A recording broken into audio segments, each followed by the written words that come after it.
What up, though? It's Lady Vet here with the review of BMF Season 3, Episode 8, Code Red. Meech returns to Atlanta to learn that the city and his love now belong to Glock. He is determined to take the city from his competitors, yet he learns to do this in a smart manner. Meech was back in the club, but in his sight, he had a clear view of Glock, with Angel dancing for him. While Meech was in St. Louis, Duffy added a few crew members. Duffy introduced Meech to Bingo, Big Foley, and C-Note. Now, yes, there was a party going on over here and over there in the club, but Meech was feeling real BMF-ish, and so he and his crew turned all the way up. Meech took the center stage and caused it to rain all over the club. It rained so much that Glock was turned off. He took Angel and they left, but not before Angel looked back at Meech. Hoop and Terry talked about Henrietta's situation since they flipped most of her crew. Hoop tells T that the streets are saying that Henry owes the Chaldeans and that they are looking for her. With this information, T changed his plan of attack for Henry. Meech spent some time in a private room at the club, trying to get over Angel. But when one of the girls told Meech that it was she and him moving forward, he told her that he didn't have time for a girl right now. T was busy saying goodnight to his customers at the restaurant as he was about to close, but Vince wouldn't let him close the door without paying him a visit. Vince came to see what's up with T's business, but mostly Vince wanted to tell T that he's no match for Markeisha. Then he warned T that the IRS liked asking questions and that it would be a shame if they learned that T was selling more than hot plates. After Vince left, T asked Hoop to find out everything about Vince. T thought to beat Vince at his own game. Meech was to follow Duffy, but when he paused to smoke, he witnessed the Red Dogs roll up on a young kid from Techwood, and he watched them search his car, find his drugs, and handcuff him. Meech had serious thoughts about changing the way he moved in the game and how he transported his weight. Meech realized that this whole thing would end up with him in jail or dead. Time and time again, Meech saw how the Red Dogs operated, and he knew that if he wanted Atlanta to be one of his major hubs, he had to level up. Meech and Duffy talked about the attack on drug dealers and how the laws were different than before. Now back in Detroit, Lucille had moved from the car, kissing Maurice, to a home Bible study, women's meeting, ladies group, whatever, Lucille. Her pastor spoke of her past experience of getting pregnant out of wedlock. Her story prompted LaWanda to think seriously about her own life. Meech and Claude had a meet. Claude was a little shaky, but was willing to leave Remy. Meech continued to press upon Claude that he needed to lead the way to shut Remy out. Bryant was still suffering. He was still having a problem going into Kevin's room. Jen knocked on Bryant's door to get him back on his feet to help her take down Henrietta and BMF. Jen talked Bryant into getting cleaned up for them to begin the work on bringing down the drug dealers.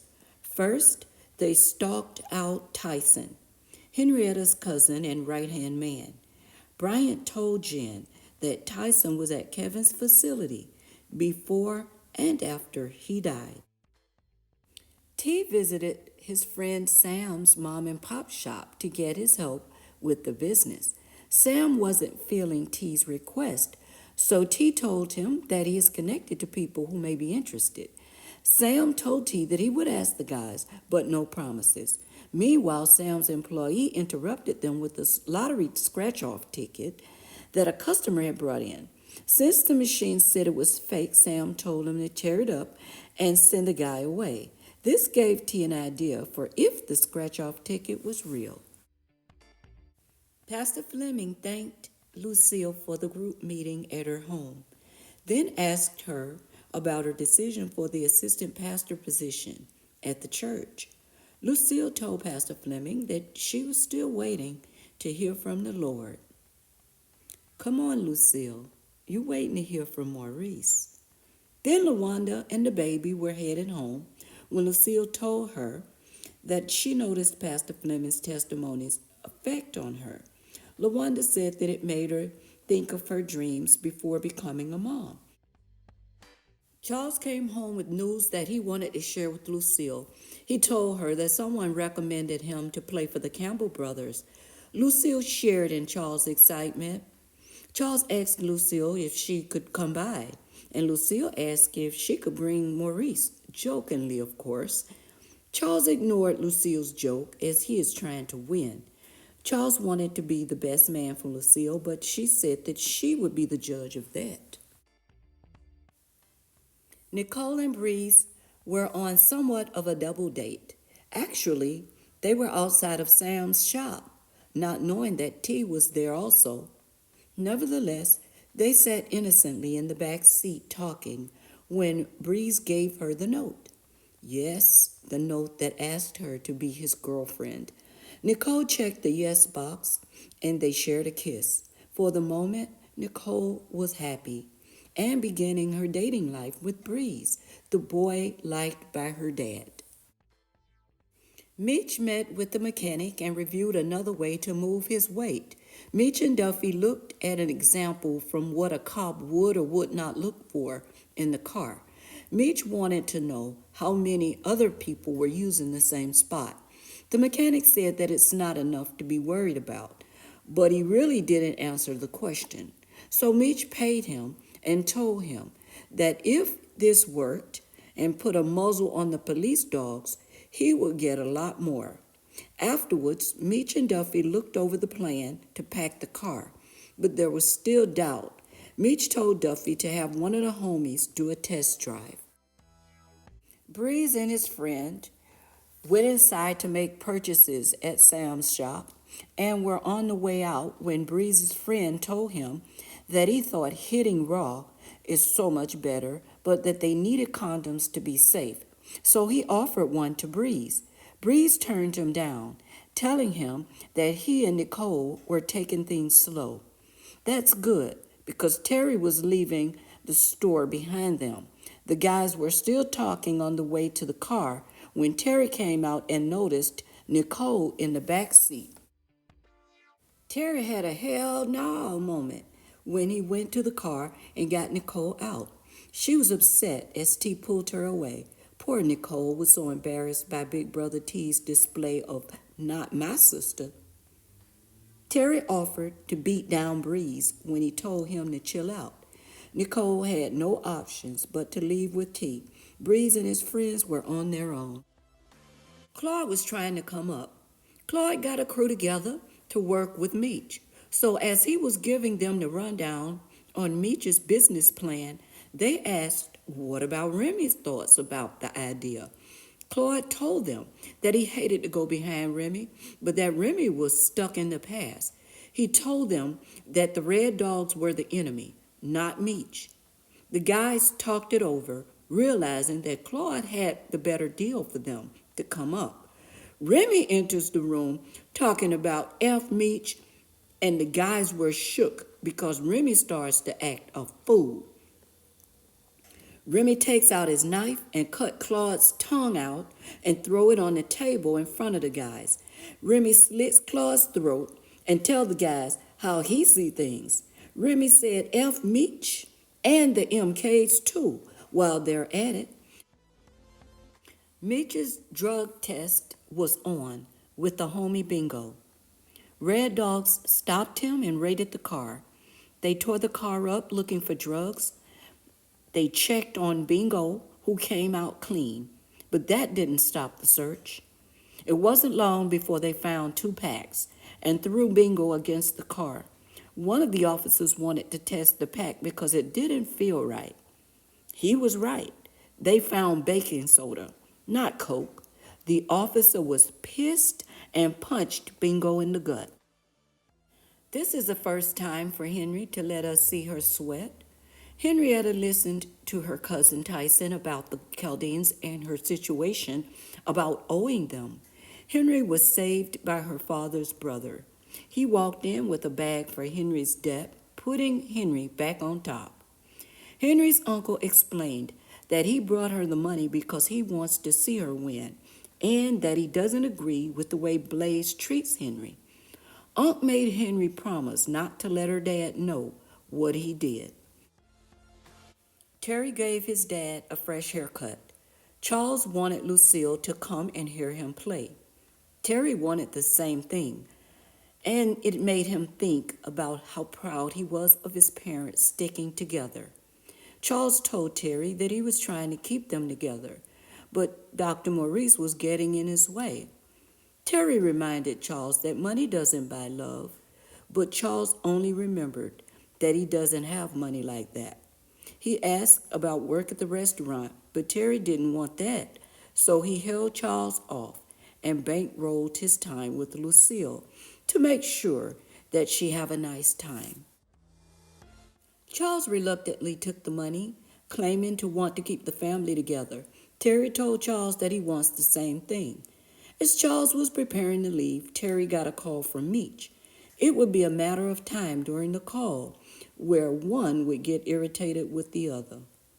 Meech told T about the bad move with customizing the car. T told Meech that he guessed that it's not all that it was cracked up to be, low-key taunting Meech about his idea. Anyway, Meech had an idea to look like Mac Attack, the boxer's car work. T praised Mac's look, but told Meech, good luck, 'cause he and his crew are good. Meech caught Terry's comment and asked him for how long. He got no answer from T and told him that's what he thought before hanging up on him. These two brother partners are off the chain. The Red Dogs were positioned to raid the Techwood projects, searching and confiscating drugs and making arrests as they saw fit. They went through Techwood like a fine-tooth comb, tearing up the residents' property, placing beatdowns as they wanted to, and making threatening comments. During the arrests, Glock watched from his car, growing angrier by the minute. Glock had Angel with him as he looked at his loss, so he called Shaka to tell him that he's looking at Techwood and the Red Dogs crawling all over. He told Shaka to figure it out. Meet him in Miami, but first he needed to spray Meech with bullets. Terry spoke to Markeisha about his lottery ticket scratch-off scheme. Terry told her that he was going to inflate the cost of his dad making repairs to the shop for it to look better on the books. Markeisha told T that his pops would not like that, but T said that he would be better protected by the less he knows. Markeisha was overwhelmed by T's lottery scheme, so she asked for another explanation. The short version is, they tell Sam that they'll pay cash for winning tickets between $5,000 and $1 million, using Sam's network of liquor stores, gas stations, and mini-marts. The winner has two options: drive to lottery headquarters to get paid, or wait 20 to 30 minutes and someone will come over and buy their ticket in cash along with a little 10% extra. T breaks off Sam for pulling the winning ticket, and T's person will claim the ticket in their name and get the check. They will deposit the clean money and they will use that for purchases. T will pay off that person and not worry about the IRS because they have a record of the winnings. Whew! Even I'm tired with this scheme, Terry. But not Markeisha, because she's looking at T call shots, and she's trying to turn Terry into a baby boon. Markeisha reminds T that he doesn't care about the flash and attention. She's referring to Meech, by the way. Markeisha is in T's ear about not letting Meech call the shots. She told T that he does so much better calling shots for himself. This explains why Meech doesn't care or trust her.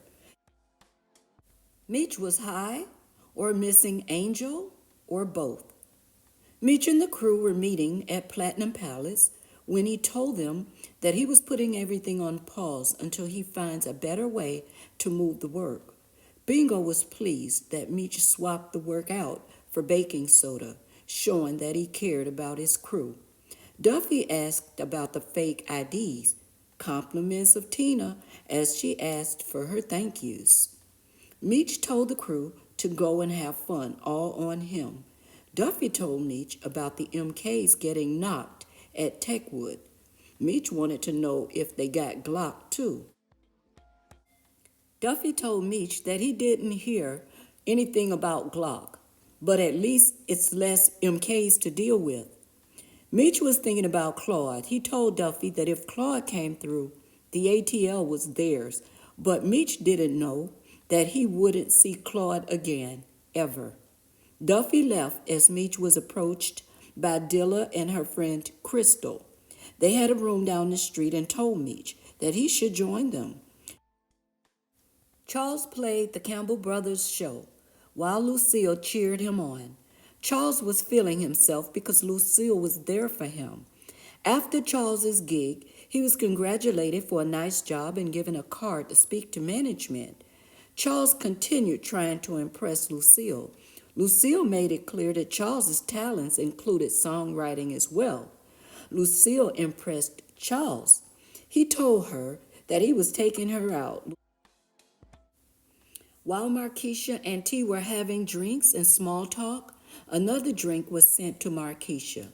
But when Terry told them to take it back in exchange for water, Vince slithered in between them and told them that he ordered the drink for Markeisha. Terry told Vince that he doesn't know what a woman wants.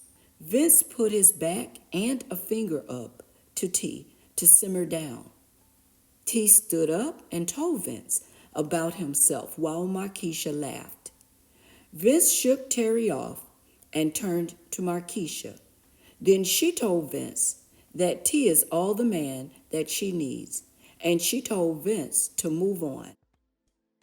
Jen and Henrietta were also indulging in drinks and small talk and almost looking like a couple. The difference is that Jen is literally playing with fire while tricking Henry. Jen seemed to enjoy Henry's company. They talked about their family backgrounds, and Henry showed vulnerability. Jen talked about her sister's death having an impact on her and how her mom left their family. Unfortunately for Jen, 2 cops walked in, and her reaction was to kiss Henry, to not be noticed by them. Henry was taken by surprise and continued her evening with Jen. Back at the Platinum Palace, Meech and the crew received a bowl filled with ice, compliments of the gentleman over there. Meech scooped the ice into a cup and noticed a face. As he pushed more ice back, Tina screamed as they all looked at Claude's head on ice. Remy approached Meech and told him that it was just like Claude to not keep his head on a swivel. The crew wanted to get at Remy, but Meech stopped them. Meech told Remy that he just dug his own grave. Remy told Meech that he will see Claude again before he will. Terry offered the Chaldeans some soul food, of which they looked at him thinking, "Get to why we are here." Terry and Sam met with the Chaldeans and solicited their business for his organization, telling them that everyone will benefit. Sam stepped up and told them that T is a smart businessman and a friend. The men were more interested in T's proposal after Sam vouched for him. Terry told them that Henry owes them so much money because he is putting her out of business, and that he's talking quantity versus quality, of which he can supply both. In return, T wants them to cut Henry off for good. For them, it was an offer that they could not refuse, and each one of them agreed to work with Terry. After things didn't go according to plans, Meech headed to his car. He still had two ladies stretching.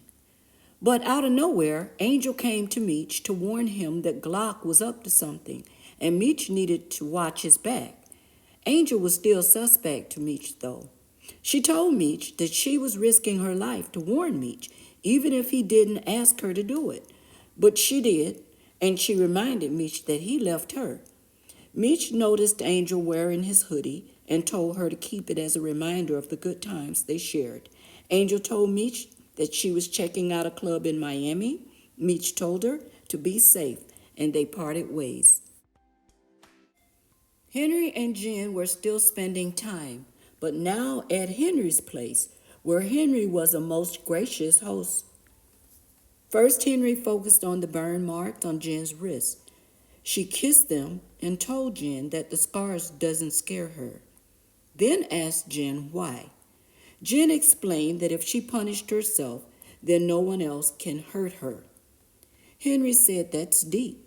Does it work?" Jen saw it as a way of having control over her body. Henry told Jen that the body does what it wants to do. Then Henry asked Jen if she was scared before leaning in to kiss her. Jen should be scared, in my opinion. After an embrace and Jen looking over Henry's shoulder at a picture, Jen stopped and told Henry that she should go. Crystal kept asking Meech not to go. Meech told the ladies that it was fun, but Meech was about to get out of there. Crystal kept asking Meech to stay. When someone with a key opened the door, gun in hand, pointing towards Crystal, but not firing. Meech's back was to the door when he said that two is better than one. By now, Glock's guy is in the room, but he missed Meech and hit Dilla. Meech dropped down and started firing back. Soon they were out of ammo and began to pistol whip each other. He came for Meech and was thrown out of the window, landing on the car with Meech looking down. Meech made it home with blood coming from the side of his head, wondering once again who set him up. Meech told Duffy that Glock must have used one of the ladies to set him up. Duffy asked why would he think that. Only the ladies knew that he was there, or was he being followed was what was on Meech's mind. Duffy was glad that Meech was straight, but told him that the females are bringing fire his way and that they had better be worth the heat. Then Meech called T. No doubt T was irritated as soon as he saw that it was Meech. So T asked, what did Meech want, as he was interrupting him watching Highway to Heaven. Meech told T that he spoke to Mac, the boxer, and that he had good news and that he found what he was looking for, but it was in Miami.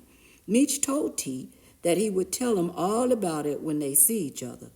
T wanted to know now. Meech chirped, "Is you coming or ain't you?" T looked at the phone in disgust with Meech and yet another idea. T told Meech that he would meet him in Miami. Meech hung up and Duffy's looking at him crazy. Duffy asked Meech that after what Glock just did, you're really going behind enemy lines? Meech told him that that's where the mechanic is and that's where he's going. He really has no choice. Everyone on BMF has a checklist of people to get for one thing or another. As we come to the end of this episode, Bryant tailed Henry's cousin Tyson. After a few drinks from his bottle, he got out of his car and beat old boy to death. Bryant beat him non-stop, showing no mercy, checking him off his gon' get 'em list. Only 2 more episodes left for season 3, and we're off to see what Tariq is up to. I gotta go, but I would be remiss to not remind you to subscribe, like, and comment. Don't forget to thank a vet. Until the next time, guys.